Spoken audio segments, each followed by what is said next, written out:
peer community in register reports is one of many initiatives that are peer community in. So I'll show you.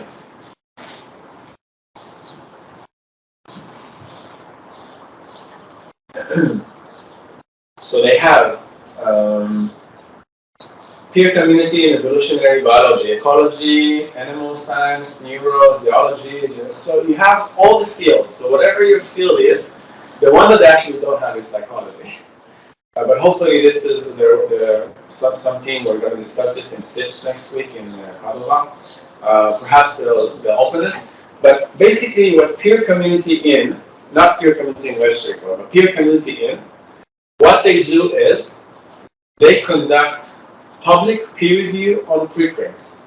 So people upload a preprint, the community reviews that preprint together, and this includes everything, including the data collection, including the results, everything is provided over there. And then finally, when the community endorses that, it can automatically be published in one of the many journals that support this initiative. So if you see, you can see the partners, the PCIs in the journals. So for example, if you receive an endorsement by the peer community in evolutionary biology or something like that, you can automatically go to the peer community. They have their own journal. They only opened this journal because people want impact factors, so they said, okay, we'll just. So it's a diamond open access. You can publish with them if you want. There's peer community journal, but you can also publish in your own journal. Yeah. So list of friendly journals. So for example, you can publish in Advances in Cognitive Psychology. Automatically, if the community said that this is a good manuscript, the preprint is good, you can automatically publish this with them. So before peer community in registry report, this is already a revolution in science. Why? Instead of for-profit publishers that dip their hands into the pocket, the public's pocket, again and again, preventing the public from having access to the knowledge that they pay for, now everything is done by the community, for the community, and everything is done on preprints and endorsed by the community, and then later, yes. And who is part of this community? So there's a lot of people involved in this, and you can actually, they're very happy to come and give you a talk. So they gave a talk, I invited them to the University of Hong Kong, and they were very willing. So they go around the world and give these talks to explain who is the funder, who is behind this, who arranges this whole thing. But you can actually see the people behind it, and you can ask them questions, and you can, everything is very open and transparent. Some of it is institutions, some of it is individuals, so you have a bunch of libraries that are involved in this. It's a mega collaboration with a lot of people involved, but there is, I think, a group of 5 to 8 people who are leading this actively, who you can reach out. But all these societies are involved, all these libraries are involved, all these institutions are involved. But at the end, there's like a bunch of people here. So you can ask, don't know how to pronounce his name, but Dennis, to come and talk to you. So these two, Thomas and Dennis, actually are very happy to give a presentation. They did this to University of Hong Kong. If you invite them, they will come and present this. And I think they're also very close by, so it's not a big problem for them to come in. But you can go and check out the profile of each one of those and see both the people and the institutions behind this. So Chris Chambers, Corina, and a bunch of other people who like registered reports talked to the peer community in registered reports and said, to the peer community in, and said, we want to open a peer community in for registered reports. And this is the result of what happened. So we can actually look at peer community in registered reports. So if we look at PCIRR, this is the main website. And what you can see here is all the community endorsements. I'm just going to close this. All the endorsements of all the stage 2 and then you can also see their stage 1 and all the stage 1. And you can see that everything is public, so anybody can access all of that. I'll show you one example, so I'll take this here. If we go down far enough, you'll see that actually this one, sum cost effects, time versus money, is actually one of our projects. So this is my name here, led by Nikolai. And all these are undergraduate students that completed the stage 1 register report in one of my courses. So in all of my courses, students work on register reports. They finish the stage 1 at the end of the course, then they continue, graduate, whatever that they do, and then they go on Twitter and they say, we have this amazing stage 1 manuscript, simulated data. I'll show you some of what that looks like. Who wants to help us bring this to publication? So Nikolai over here, I think he's now in Oxford or something like that. He's a first year PhD student. Said, I really want to do this. It looks good. Let's submit this. And I said, can we submit this to peer community and register report? And he said, yeah, let's go for it. So you can see over here that we received an endorsement by the community for our stage 2. So this means that we've already completed stage 1, received in principle acceptance, went and did data collection, wrote the stage 2, submitted this, and got endorsement from the community for stage 2. What does that look like? I'll just open. So you can see over here, actually Chris Chambers was our editor, writing the recommendation. So we did a replication and extensions registered report of publication by Soman in 2001. And what this publication was about was comparing sum cost effects for time versus sum cost effects for money, whether there's any difference between these two. And we submitted replications of 3 different studies, study 1, study 2, and a conceptual replication of study 5.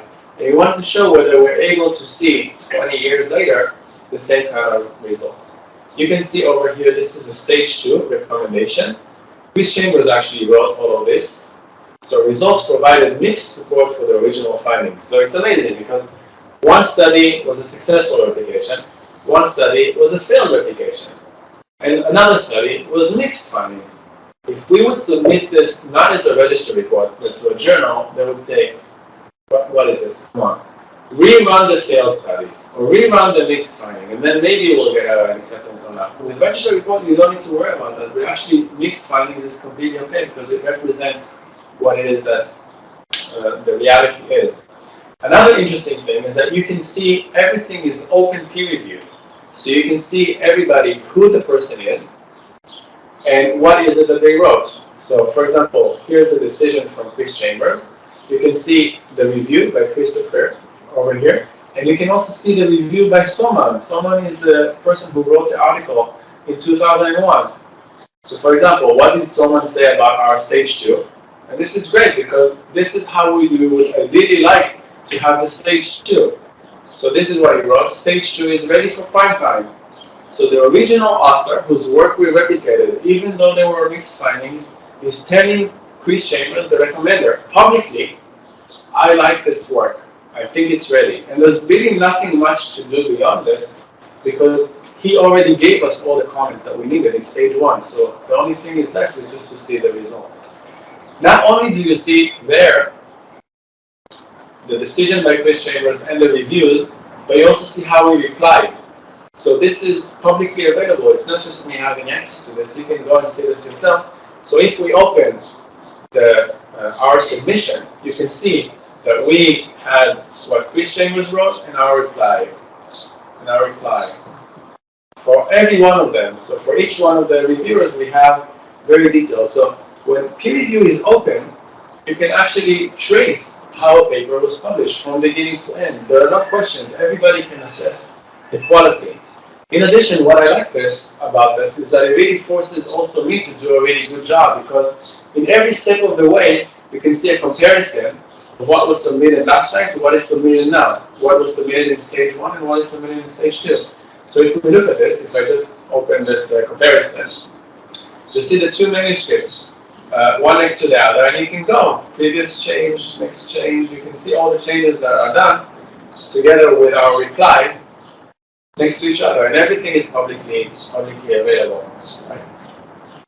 In addition to that, if you go and look at the actual manuscript, so everything is done on a preprint. So if we open the preprint, read report on server, we share, of course, everything on the Open Science Framework. This is the preprint. We have like 6 different versions. If we go to the Open Science Framework folder, if you recall when I told you about the withdrawal, one of the things that happened to us is that we received an in-principle acceptance where Chris Chambers and peer community told us, this is a good plan, start running. So when we started, just before we started running, we suddenly realized that one of the instructions doesn't make a lot of sense. So we wrote to Chris Chambers and said, I think we have a problem here. Something doesn't make sense in the material that Soman, the original author, sent us. So Chris Chambers contacts Soman, and Soman says, yes, I sent you the wrong instructions. Here are the real instructions. And then I was a little bit worried with Chris Chambers. I told him, but you already publicly said that this is what, the plan that we already pre-registered is the wrong plan. And then Chris Chambers told me, no problem, we will just withdraw the previous acceptance. So you can see the previous one that was withdrawn, and we'll create a new one. And actually, if we look at this pre-registration, we did not create this pre-registration. Peer community in the registered report, and Chris Chambers created this with our names on it. So you give an approval when you sign up, when you submit the paper, to allow peer community to create a pre-registration over the in-principle acceptance once the paper has been endorsed by the community. And it includes the paper. So everything is done automatically. You can see the withdrawn and the accepted registrations. You can go ahead and have a look at each one of those. You can also see for stage 1 and stage 2, every step of the way, the first submission, the R&R, the R&R2, snapshot, power analysis, quality survey, everything is very, very transparent, and then it's very easy to compare stage 1 to stage 2. So this is what it looks like for a recommendation by the community over something like one of our projects for in-principle acceptance. And I want to tell you something that I think is exceptional. I don't know if this will really happen or not. But when this received stage 2 endorsement, suddenly a journal, and the name of the journal is Journal of Experimental Psychology General, which is a big journal, a very reputable journal in our field. The editor contacted me out of nowhere and said, we saw that you received stage 2 in-principle acceptance from the community. Would you consider submitting this to our journal? To me, this has never happened to me before peer community, where the journal comes to us saying, we're really interested in this. This looks like good research. We want to take community-endorsed research and publish this. The only thing is that we need to make sure that this adheres to our topics. So no more peer review. The editor will go over this. So I submitted this officially. Now another senior editor goes over this, and perhaps this will be published with them. Another example, not with this project, with all the other projects, every one of the in-principle acceptance that I had with my thesis students, Semin Vazir from Collabora Psychology contacted me. I did not reach out to her and said, would you be willing to publish this with Collabora? So actually 2 other projects that are stage 2 are already in Collabora Psychology. So what happens here is that the community gives you the first endorsement, and then there's a list of journals that would automatically publish this if you want them to. Or there's a list of journals that are sitting behind, receiving notifications for who is receiving stage 1 or stage 2 endorsement, then saying, okay, this looks like it's relevant for our journal, we want to publish this. So this is another possibility. And this is a revolution because I've never heard of anything like this happening before peer community. Another important thing about this happening, and this happened with Collabora, is that some of these journals require APC. It means fees in order to publish open access. But if they come to you saying, would you publish this with our journal, you can actually say, but we are an early career researcher student team. We don't have money for APCs. If you waive the fees, then we will publish with you. And most of the time, now they have an incentive to waive the fees. So that is another thing that shifts the power from the author, from the for-profits to the authors.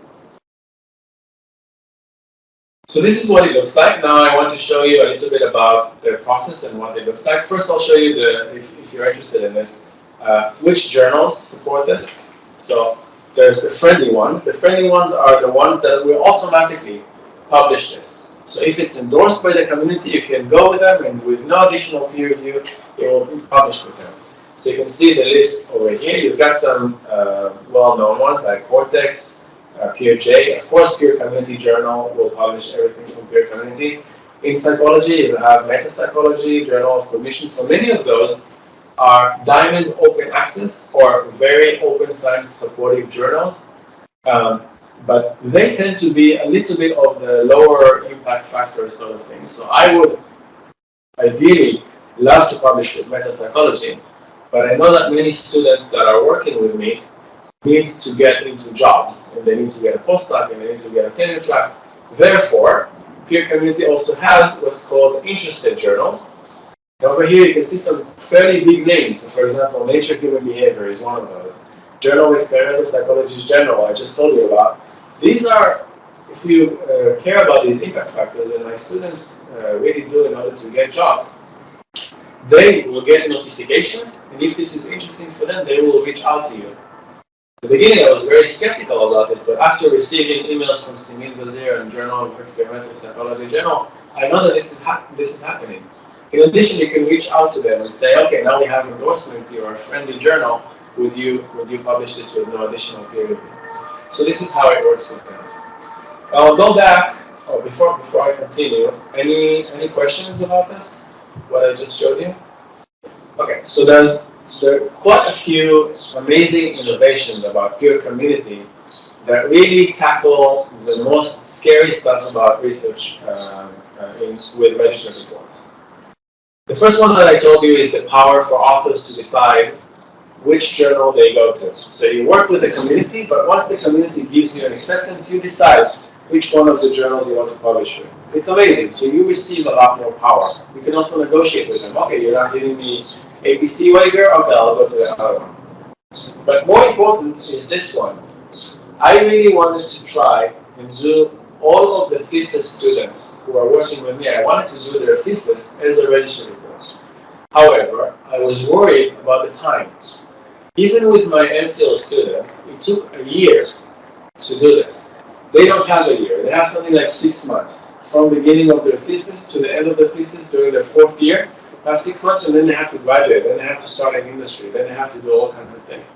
So I wanted to make sure that if there's an undergraduate student who is doing a thesis with me, that will know for sure that they're able to finish the registered report within 6 months. Up until Peer Community and Registered Report, this was impossible. Peer Community and Registered Report guarantees peer review within 2 weeks, which is magic. It has never happened. I don't know of any other journal is able to deliver this sort of thing. How does this magic happen? They have a snapshot. 6 weeks before you want the peer review, you submit a snapshot, and the snapshot is a 1-page paper that says, this is the research question, these are the hypotheses, and this is the analysis. 1 page. You don't need to go into a lot of detail. The more important thing is about the topic and the methodology, to make sure that they get the right reviewers. So once you submit the 1-page snapshot, 6 weeks start. You go and work and finalize your manuscript, make sure that you have a good submission within 6 weeks. They go and recruit reviewers, and they say the target date is this date. Make sure that if you accept this review, that you are able to review this within 1 week. So everybody aligns to that date. They review within 1 week. Then there's an additional week with the editor to make sure that everything is okay, to integrate the 2 or 3 reviews. And then you get the review within 2 weeks. So suddenly, it seemed possible to me that I can do all of the thesis with my students using Peer Community and Registered Reports. I think there's some other journals that might be capable of achieving that if under pressure, but not really guaranteeing that. Peer Community can guarantee this for you. Another thing, the third thing that I want to emphasize is that when we submitted a lot of the replications, sometimes the original authors were very hostile. Sometimes they were so hostile that I cringed. I had a very difficult time to share this with the students, because it's enough that they take it out on me. I don't want the students to lose hope for science. So it was a very, very negative kind of experience with some of these replications. The way that I think, personally, I know this is controversial, but I think that if you expose and share peer reviews openly, that even senior people who have nothing to lose anymore, they can't be fired, will think twice before being hostile. So I really was looking for a platform that would have open, identifiable peer review. I also wanted reviewers that give good, constructive, positive feedback. Not ones that would write within one sentence, reject because this is crap. I wanted ones that say, we downloaded everything, we tested this, we wanted to see that this is okay, here's a mistake, please improve this and that. Constructive feedback. And the nice thing about peer community and registry report is that they train the recommenders on open science. The recommenders know how to evaluate registry reports. They know how to recruit reviewers and make sure that the reviewers know how to evaluate registry reports. And the reviewers have to follow a template of what they need to assess with peer review. So everything about open science and registry report is done well in peer community. And in addition, I can request, it's a checkbox, I can request for all the reviews to be open, identifiable, and citable. So if somebody, let's say you, early career researcher, come in, a student, and contributes a review, you can add this to your CV to say, I reviewed for that peer community. Please give me credit for that, you know. I took part in the community. So everybody benefits. And suddenly, from very hostile rejection letters that were very disheartening for me, now we have these amazing, positive, constructive, detailed decision letters because of peer community. So these are the main reasons why I think this is a science revolution. How does scheduled report happen? So I just told you it's about this magic snapshot. So a typical review takes a lot longer. And now we're able, within 6 months, to finish both the stage 1 and the stage 2 so that they can graduate in time and submit their thesis and graduate. Yeah, I showed you the list of journals. Another innovation that they have is that sometimes people worry, what if my research is not typical? So for example, let's say if I already have some data, and I do qualitative research, or I do all sorts of things that are not traditional confirmatory empirical research, quantitative research. So they have something called level of control, where you can adjust the level of control based on the kind of research that you do. So if it's really confirmatory, empirical, quantitative research, and you have not looked at the data, you achieve the highest level, level 6. But what if you've done a pretest? You have some data, initial data, perhaps you have an existing data set that you need to analyze. What then? Does it mean that you can't do a registry report? You definitely can. It just means that the level of control will be lower. So if you have existing data, the level of control will go to at least down to 5, if not lower than that. So I don't know if you can really see this, it's very small. It says data already exists or will exist prior to the in-principle acceptance. Is the data accessible to the authors? If it's already accessible to you, then you need to decrease this at least to 4. Has the data been already accessed by the by the authors? Decrease this to 3. At least some data has already been observed by the authors. Decrease to 2. So I'll give you an example where this became relevant. We did a meta-analysis registered report, and we had a whole discussion about this because the meta-analysis actually includes some of our papers. So we did omission bias, action effect. We've done a bunch of replications on this. So we asked the peer community, I asked Chris Chambers, what should we do if we already are in this literature. I'm not doing the meta-analysis because I don't know anything. I actually know something about this literature.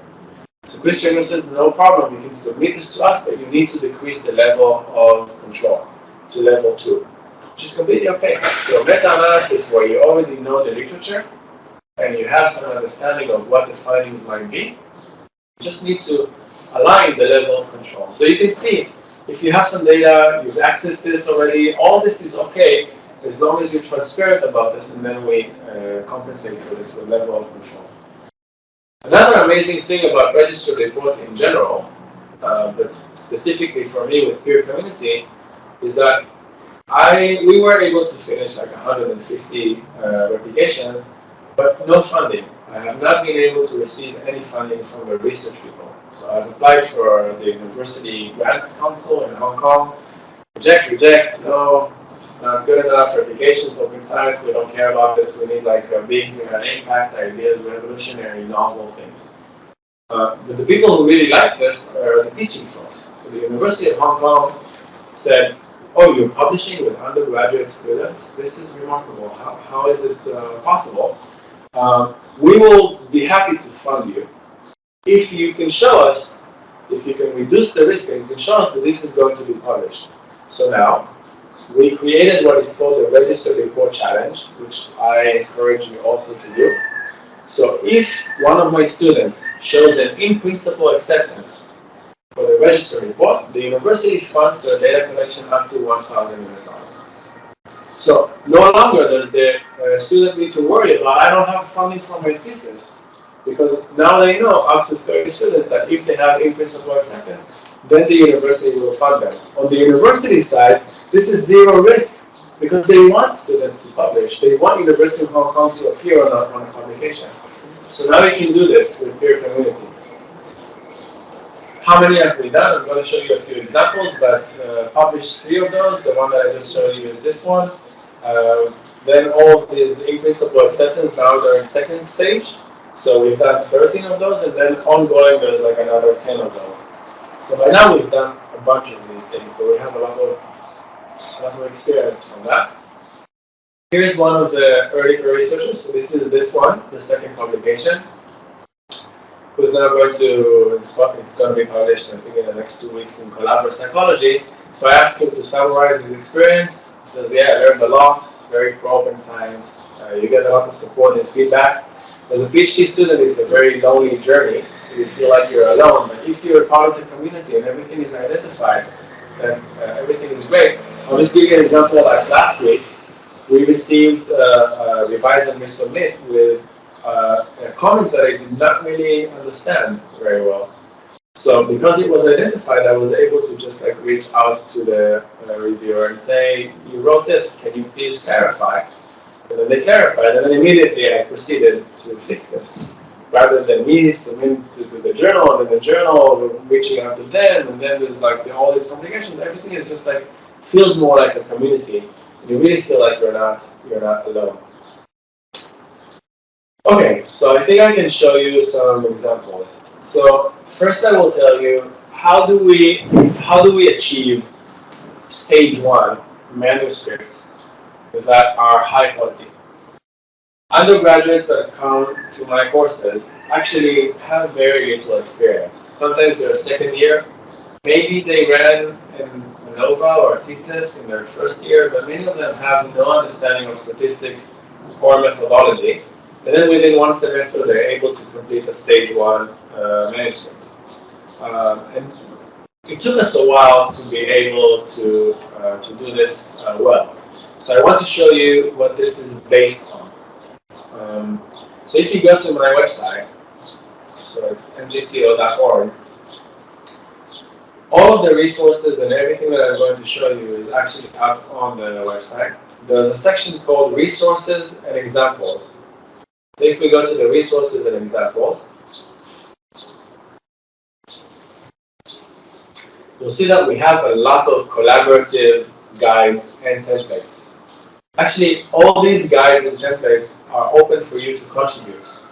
If you come in, you see a problem and you fixed it, or you see something that's missing and you added this, you can provide your details, and then automatically, if it's a meaningful contribution, you become a co-author. So when we talk about collaborative guides, collaborative resources, it means that really everybody in the community, including early career researchers, including students, can be co-authors on this kind of thing.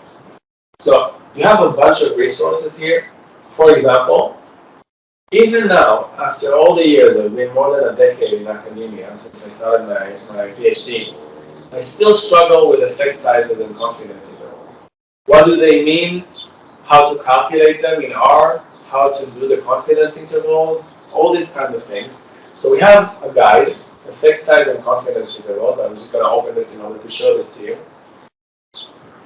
So Chinyu here, who is the student that did the registered report with me, the first one, the registered report with me, worked with me, and then a few others, like another MPhil student that worked with me, and a few others in the community came and contributed to this.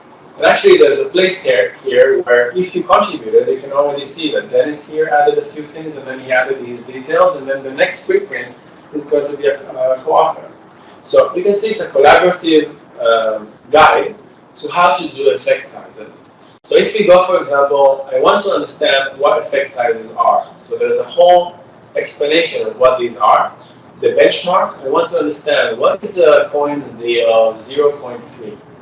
Is this typical or not typical? So we did the benchmarks of all of the benchmarks based starting from Cohen, and then a more recent one, and then we try to update this as much as possible, and then other people contribute. So you can see there's like the main manuscript, there are some comments, and then all people can contribute and add to this. And then for every possible effect size, for example, for t-tests, we write the different effect sizes, we write how to calculate the effect sizes. Yeah, some contribution here. And then we have the R code for how to calculate the effect size and the confidence intervals. And it's very, very detailed. So if undergraduate students second year have a clear guide to help them tackle different aspects, then it makes everything a lot easier for them to do. It's just follow step by step what needs to be done. So in the beginning, t-test seems like what is an effect size, what is the confidence interval, but if you provide them with a guide, then they can follow this and implement this well. I'll give you another example. How to conduct a power analysis. So we have a guide for this. We also have a guide for how to do extensions. We have a guide, a very detailed guide for how to do R and R Markdown. So I'll open this so you can have a look at this. I'll also open, and this is the most important part that I wanted to show you, how to write a manuscript. So we have a template for what registered report stage 1 looks like.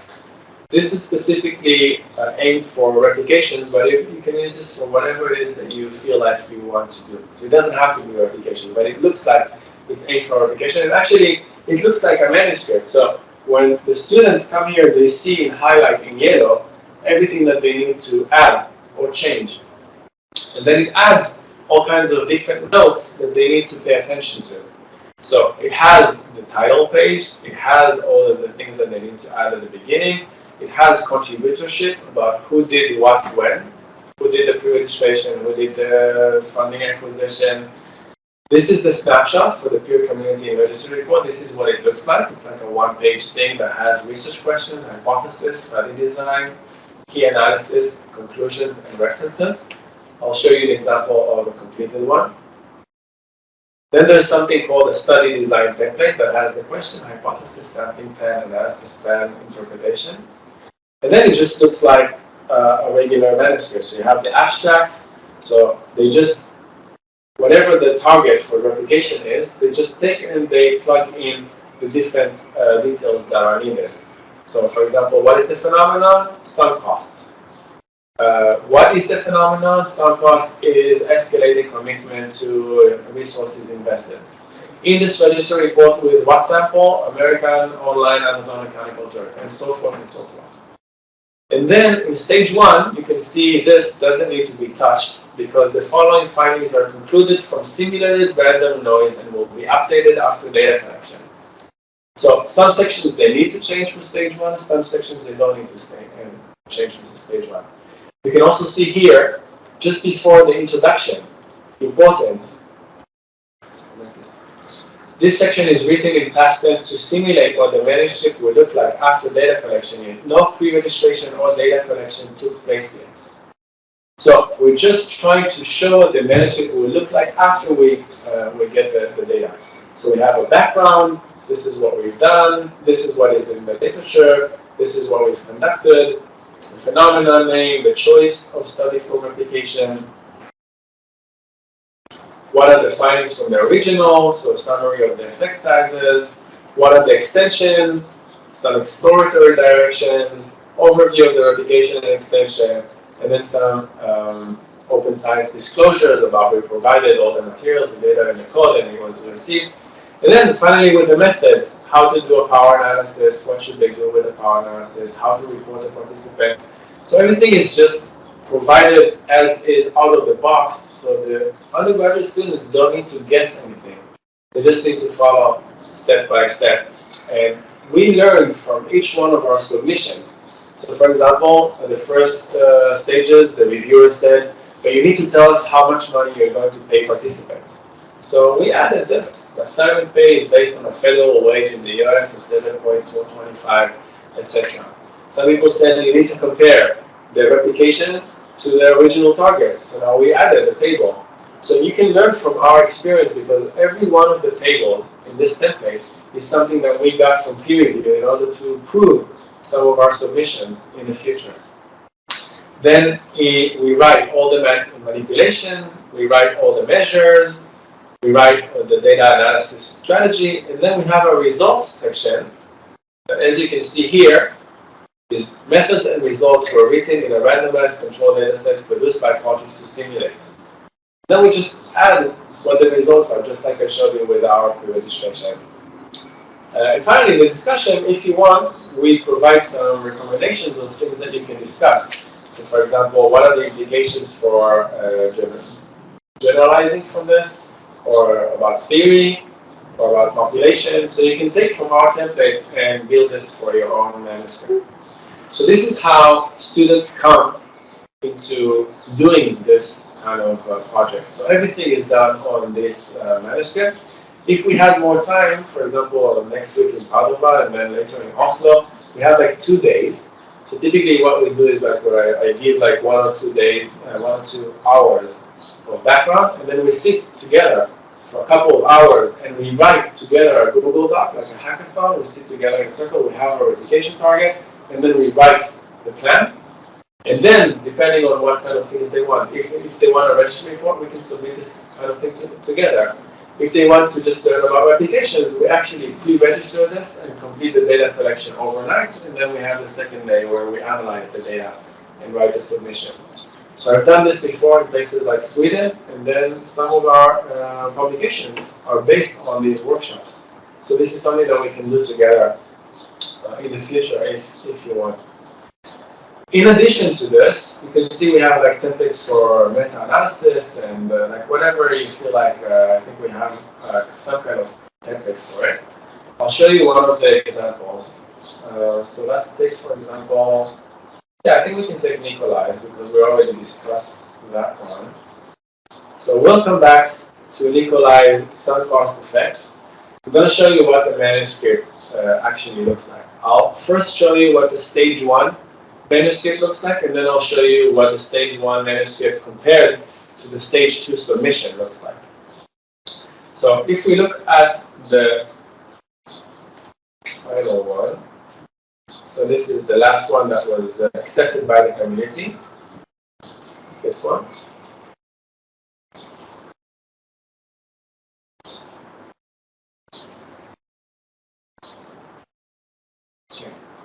So you can see everything follows more or less the template. So you've got a title page, you've got everything added here, you've got the contributorship, you've got the abstract with the important clarification that this is just a stage 1 report before data collection. But you can already see that we added a bunch of details. But here you can see what the results are supposed to be. We just added like a placeholder. We found support or failed to find support for. Then we said we'll report the effect sizes and the confidence intervals. And then, And that's it for that. We have the study template. We have this clarification here. This is stage 1. But you can see that this is a manuscript. So we wrote all the introduction. The introduction is already there in stage 1. And actually, the introduction in stage 2 does not change. It's exactly the same. We actually don't need to change the introduction. So you can pre-register that. We can have all the hypotheses in the different studies. So we have 3 different studies that have 2 different hypotheses. Sometimes it's completely okay. In register report, if you don't know what your predictions are, that's fine. You can write competing hypotheses. In this case, it will be this. In this case, it will be that. But what is important about writing competing hypothesis is in order to show you how you would approach this way or that way. So it forces you to really lay down everything very clearly. So yeah, so we have this one against this one. So this is the alternative hypothesis, and this is the null hypothesis. And then we have the overview of the studies with a bunch of disclosures. I want to show you, yeah, so we added everything about, for example, why we deviated. The original did this, the replication is this. This is the reason why we changed stuff. So you can see a lot of tables with a lot of clarification, the power analysis, how we analyze study 1, study 2, study 5. What is the difference between the replication and the original? And then for each one of the sections, you can see the method, design, procedure, the measures, and then you can see the results. But all these results are based on randomized simulated data. But I'm still writing it as if this is real data. So we're saying we failed to find support for the hypothesis, but of course you would fail because this is random data, but you still write it. So the reviewers know exactly which analysis you're going to run. So at the end, the only thing that you need to do is update these numbers. And if it's now successful replication, then you just change fail to success. But now the reviewers that go over this know exactly what kind of analysis you're going to do and how you're going to report this. Right? You also know all the figures that you're going to add in there. What else? Yeah, so all the figures are already in there. And of course, there's no effect here. And this is the original versus the replication. The replication is completely flat. I can make this bigger. So the replication is completely flat, 50, 50, 50, 50. But in the original, there was something different. But we already tried to show the reviewers what they can expect when they see the stage 2. Then summary of the results. All this together. So you can see that it already looks like a manuscript. It's very close to a manuscript. The only thing that's missing are the real data and a discussion, because you can't discuss randomized data, right? What you can do, and we've done this, so there's lots of conclusions here, is to have planned discussion. So sometimes the reviewers say, but you know, you've deviated from that, or something about this doesn't look like the original article. So you say, okay, I'm planning in stage 1 to discuss this in stage 2. So to be expanded at stage 2. Below is a sample text, which will be updated after the data collection. So, for example, based on the feedback from peer review, potentially discuss how sample demographics such as education level or employment would affect the results. So if you get feedback from the community, something here, you say, okay, I will discuss this as a limitation in the stage 2. Okay? So now you've seen the template. Now you've seen how the students and this early career researcher implemented this based on the template. And now I'll show you what that looks like when we submit to stage 2.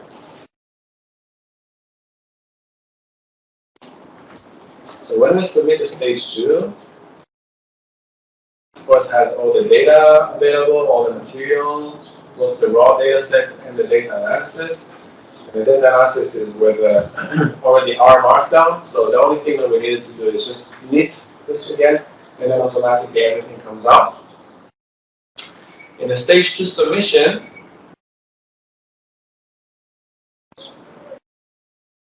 cover letter. Yeah. So, dear recommender and reviewer team, we completed the data collection. The stage 2 preprint is here. All materials are here.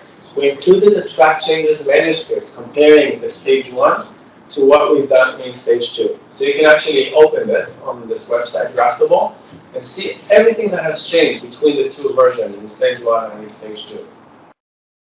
So actually we changed a little bit of the name just to make sure that this is a registered report. And then if we go down to the abstract, I don't know how much you can see from far away, but the main thing that changed are the results. So at the beginning we had placeholders, and now we have the actual findings over here on the right. We of course removed all the warnings about stage 1. We updated a few things that needed updating, and then finally, the only thing that actually changed over here are the results. Where are the results? Participants, exclusion, yeah, study 1, method, the results. So what you can see here, I know you're very far away, but what you can see here, the only thing that changed from here to here are the actual findings. So everything looks exactly the same, just updating the numbers. And then finally at the end, with the discussion, summary of results. Yeah, so the discussion is, of course, a lot of things start to change. The figures are different, and the general discussion is different, but not a whole lot different. You can see that some things were kept and some things were changed. So that makes it very easy for the reviewers also to assess the quality of your work, because they've already went over the plan. Now they can see all the changes and indications from there. All right, anything else you would like me to show you or go over regarding how stage 1 happens? Template, stage 1, stage 2? Yes, Dave. I have a question about the, is it mandatory to run analysis on simulated data, or is it optional? It's optional. It's mandatory if you work with me. So it's very difficult for me when a student says, I will do something. I don't know if the student really understands what it is that they're saying that they're going to do. I feel like first I need to be aligned with the student, so we both need to understand that when they say, I'm going to run a t-test, what t-test? Independent sample t-test? Paired? Do we need to check for assumptions? Do we need to, what effect size? Is it a Welsh t-test or is it a student? There's all sorts of things. So if I don't see how they actually wrote the code, there can be so many things that would go wrong, even with me and the student. And then when we are aligned, I really worry that the reviewers will misunderstand. So they're like, well, why didn't we run this? But actually, we ran this. If you look at the code, actually, you can see everything. We looked at normality, and we're going to do the Welsh, and we do the independent, which is more suitable here. So it just saves a lot of the back and forth. Some people are like, but I don't want to constrain myself. I think it's really important because then you can get amazing feedback. Sometimes it could be that you ran the wrong analysis. So first, for me to align with the students, and then for us to be aligned with reviewers, this is how I'm able to make sure that checks and balances, that we all know what is going to happen. I really hope that down the line this will be a requirement when people submit a stage 1, but it's not a requirement. The only thing that you're required to do in a stage 1 in peer community, but generally in register reports, is to say as specifically as possible, but they won't insist on it, what kind of analysis you're planning to do. I would rather this be as specified as possible because this reduces the flexibility later on in stage 2, and also helps all of us understand each other and find errors, if there are errors, in stage 1 when we want to find errors. Good question, yeah. I was wondering how skillful are your students, because you're talking about second year bachelor students, able to discriminate between different types of effect sizes, understanding deeply the importance of confidence intervals, such like that. And I think down here we are more like what's an independent variable, what's a dependent variable, what's a basic within between subject design. Is there like a huge selection among your students, your second year bachelor students, or is it just like the average level is very high and so there's plenty of choices? Yeah, so a number of things to say there. First, I have to say I'm a little bit lucky and fortunate because let's say in Asia, the University of Hong Kong is really like considered to be Ivy League,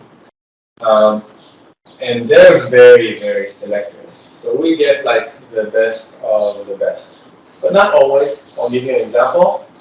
The University of Hong Kong is very proud of having 300 universities exchange students, and we get all kinds, right? They're not, let's say, they don't have to go through the same process of selection like the students, and they also participate. And they also do exceptionally well. Even second year undergraduates. Sometimes they even do more than that because they are more proactive in asking questions or going in a certain direction. So they have complementary skills. So it's not necessarily that if you're like a top student that can achieve the highest grades using the current education system in Hong Kong that you'll do much better than somebody who's not. I think what is important, it took us 2 years to figure this out. So 2019, when I came here, we were just starting to figure out how to do this. Now I feel like we figured this out. We know how to do this well.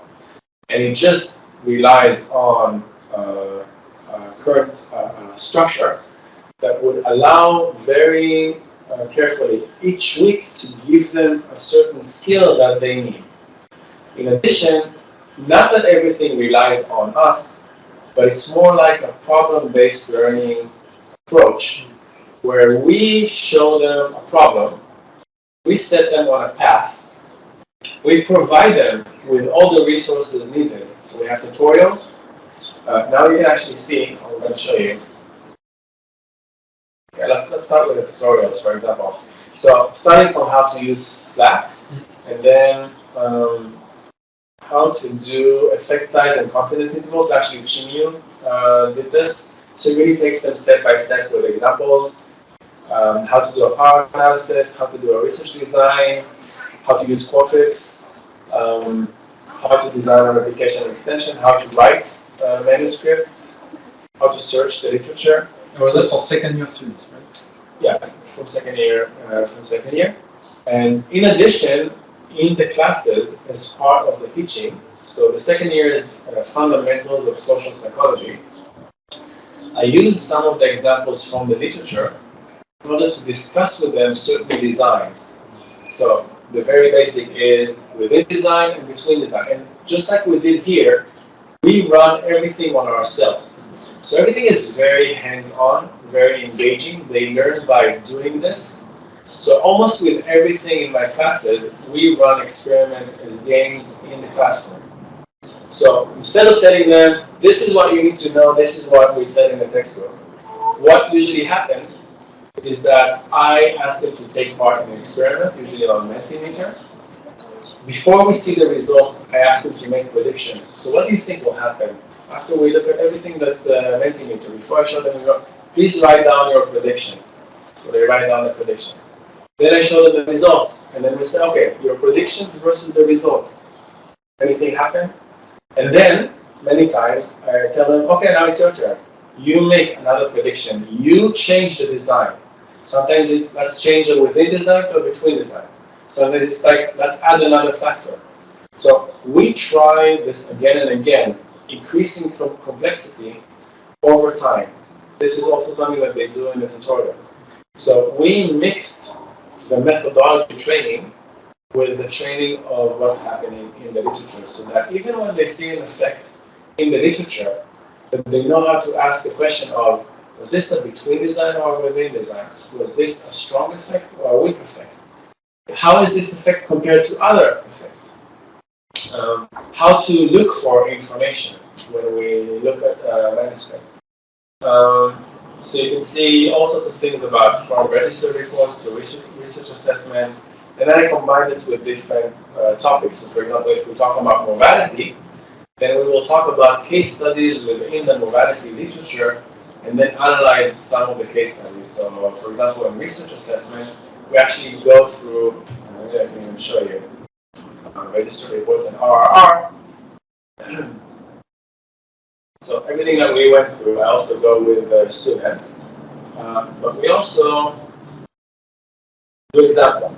So I show them an example. So for example, here, this case study with priming, and we go over this in detail, and then we look at what they've done in study 1, study 2, and we look at effect size. So this is when I start telling them, okay, effect sizes have different benchmark. Let's go and look at the power analysis and effect size guide, and then all kinds of conclusions. I tell them how to read this kind of force plot.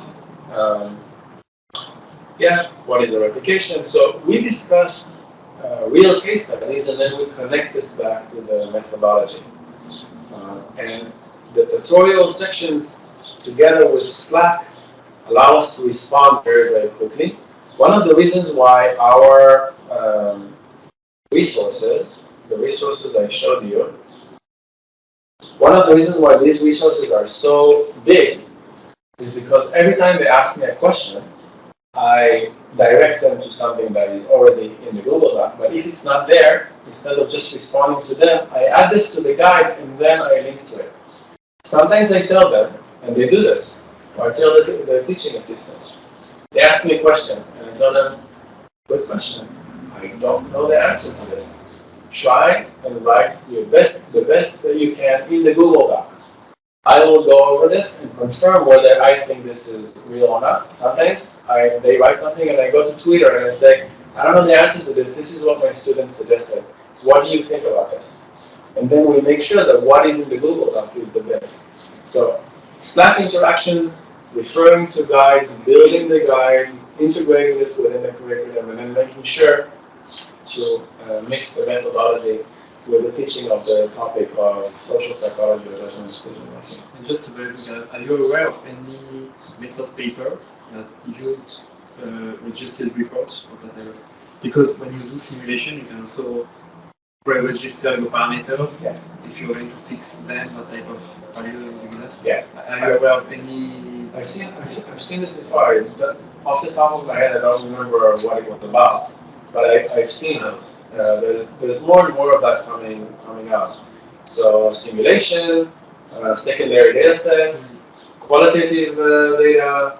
I think even just like methods. Somebody says, I have a new method for like meta-analysis. How I'm going to assess that this is a valid method.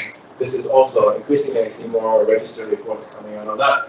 So I think register report can be adjusted in its structure to almost any type. Not everything, but almost everything. So these are my details. So everything is on my website. If you have a question about anything that happened today, I'm happy to follow up. Some students are sometimes scared of emailing professors. Don't be. I try to be very, very responsive. Even if I can't or I'm too busy, I will connect you with somebody else in our team to make sure that you get the answers that you need. But we're very eager to work generally with everybody, but especially early career researchers and students. This is who we aim to support the most so that the next generation would implement open science and register reports.